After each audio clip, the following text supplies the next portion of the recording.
It says in the I Ching, you cannot combat evil. You can only make energetic progress in the way of the good. And that is what I've dedicated my life to.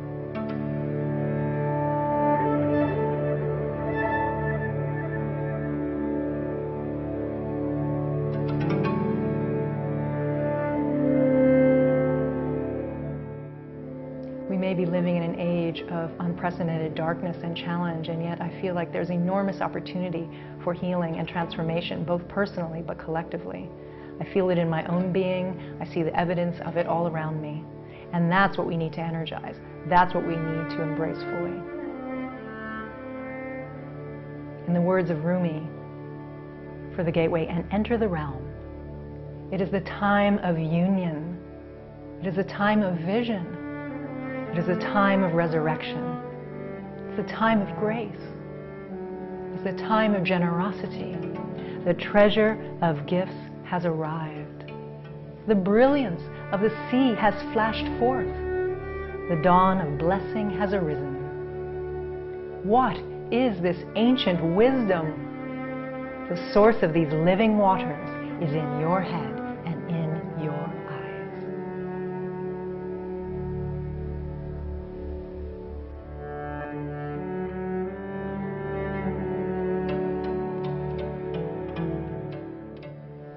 Well, when I speak at conferences, people often ask me, how did you come up with the idea for Gateways of the Divine? And I reply, this did not come from a conceptual place. This was not an idea. Gateways of the Divine emerged from a fierce 10-year initiation that I went through when I was living in New York City. I had been working as a photographer at the time. I had been studying dance and living a very rich, creative life. But I began to be overwhelmed by visions and underworld experiences, anxiety attacks, nightmares that were so overwhelming. And while I understood that part of what I was experiencing was connected to my personal history, I also realized that I was tapping into a collective shadow that needed to be healed and integrated. And so I felt that what I was experiencing could not be captured in my photography, so I began to create collages. I gathered all sorts of printed imagery and words and started making these images to contain the energies of what I was experiencing. I realized that what I was experiencing was a call to heal and integrate the personal darkness of my life, but to also have this transmutation within my own being be a gift for the world. So in time, as the years passed, I could only create these images when there was a profound psychic imperative. I mean, when people look at Gateways of the Divine and they see the fierce, unflinching nature of the imagery, you know, I say to them, I lived every one of these gateways, and I live to tell the tale. And as David White says, no one told me it would lead to this. No one said there would be secrets I would not want to know. No one told me about seeing. Seeing brought me loss and a darkness I could not hold. No one told me about writing or speaking. Speaking and writing poetry, I unsheathed the sharp edge of experience which led me here.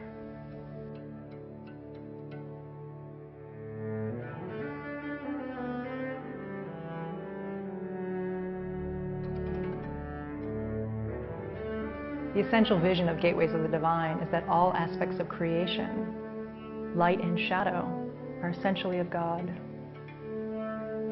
In the words of Krishna from the Bhagavad Gita, he says, I am the object of all knowledge, father of the world, its mother, source of all things, of impure and pure, of holiness and horror.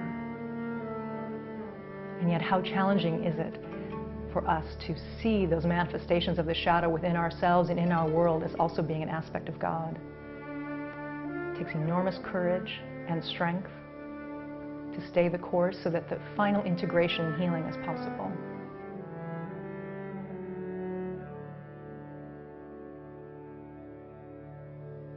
The body of the earth is ravaged and torn. Her cries are my cries. I tear this flesh on fire. Her bloody grief flows forth, wailing prayers of healing for her body and mine. When the veils are ripped away, the numbness banished, all boundaries dissolved, you have only to break open your heart to know there's only one world. When the veils are ripped away, the numbness banished, all boundaries dissolved, you have only to break open your heart to know there's only one world. World wailing.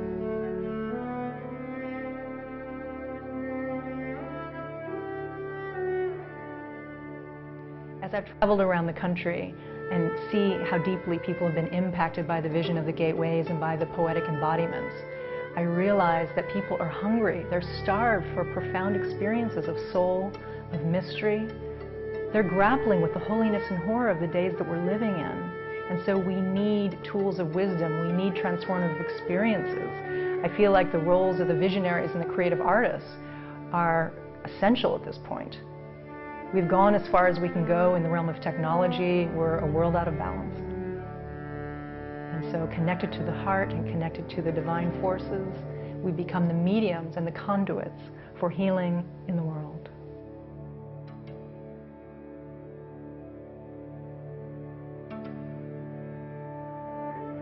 I agree with you that we're here to really embody a new level of vision, a frequency, if you will, that is healing and integrative. And yet it takes tremendous courage, because if you have not delved into the shadow within your own being, you're not going to be able to anchor that in the world. And so I feel like my life as an artist has been a profoundly shamanic one. It's not easy. I go through fierce levels of purification within my body, within my experience, that has a personal nature as well as an archetypal one, a collective one. And yet what I find is that every time I cross another threshold of darkness, every time I find a new place of clarity in my being, there's a new infusion of energy, of inspiration. And when I move into the world and when I interface with people, either by speaking to them at conferences or embodying the poetry in a gateway ceremony, that there's a field that's created, a field of healing, a field of deep presence that only comes from having walked that journey oneself. It's not something that you can go take a workshop in a weekend and get, you know. It is a life path in a way.